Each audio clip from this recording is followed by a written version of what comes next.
President Donald Trump has been elected by the American people to be the leader of the free world. I don't know anyone in Israel that isn't happy, hasn't celebrated, made a l'chaim, but the truth is, everything that happens to Israel happens for Israel. And this is just another test. What do I mean by that?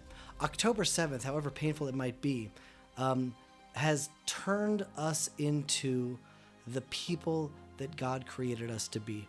We weren't able to be the people we were created to be before October 7th.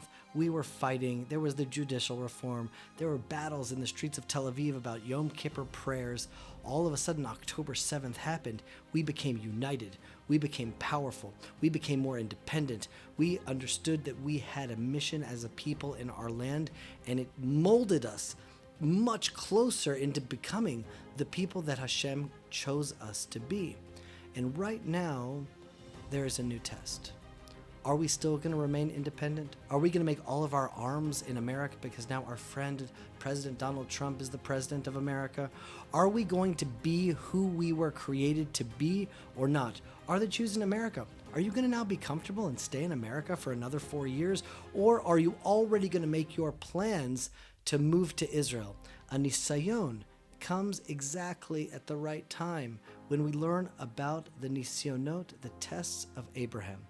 Everyone says Abraham had 10 tests, but there is one person that I know of that says the 10th test wasn't just the binding of Isaac. That nisayon was the 9th test. First, we need to understand, though, what is a nisayon? Nisayon comes from the Hebrew word nes, which means to raise up a flag or a banner. And so when you pass a test, what you've done is you've lifted up a banner and said, here I am. This is who I am now, because until you are pushed to the limits and beyond, you don't know how strong you are. You don't know how faithful you are. When you pass a test, you've raised a banner and said, yes, this is who I am, and this is where I stand. And then the other word is, of course, a miracle.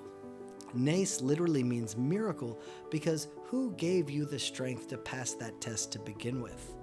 And so when we have a nisayon, we have a test, we need to realize that we're about to raise a banner and lift ourselves up with the help of Hashem. And so now, what was Abraham's test? He already did the Akedah, but there is a marvelous Rashi on this week's Torah portion that reads like this. Sarah's death is written immediately following the binding of Isaac, because through her hearing about the binding, that her son had been designated to be slaughtered and was almost indeed sacrificed, but not, her soul departed from her and she died. So imagine now the test of Abraham.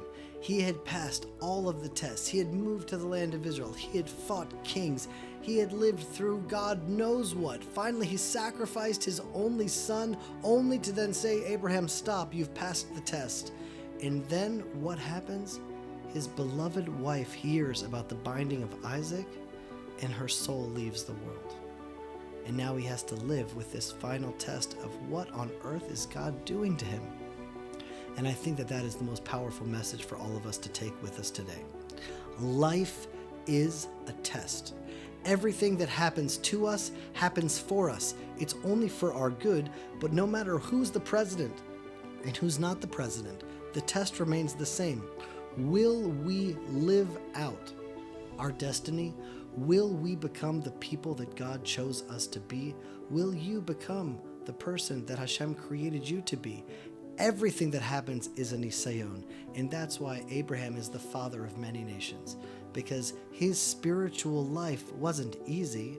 It doesn't mean that, oh, if you follow God, you'll be blessed materially, you'll be best in your family. No, you may have many, many challenges, but Abraham is paving a path for us to realize that whatever the challenge is a test, and it's time for us to raise the banner V'sa nes lekabetz galuyotenu. Raise a banner to ingather the exiles, because it's time for us to be ingathered to Israel, ingathered to ourselves, and be the people that Hashem created us to be.